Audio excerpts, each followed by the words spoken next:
Hello, good morning po sa inyong lahat. Happy Tuesday. Today is March 12, 2024.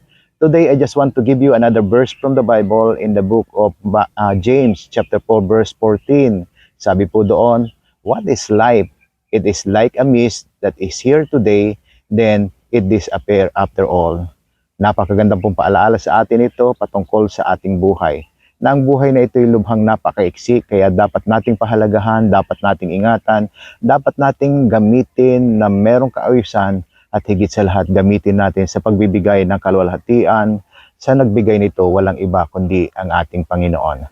Ngayong pong araw na ito, I am celebrating my 54th birthday.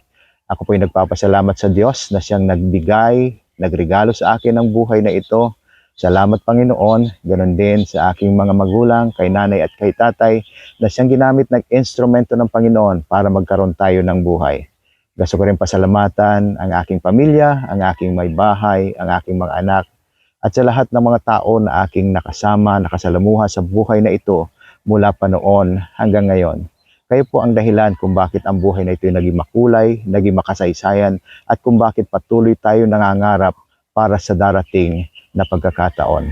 It is my vision that the next 25 years of my life, I will be using it in serving the Lord, in giving Him honor, and in glorifying His name.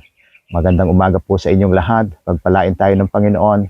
Maglingkod po tayo sa Panginoon gamit ang buhay na ito sapagkat Siya ang may kapamahalaan sa lahat ng ito. God bless po and happy Tuesday once again.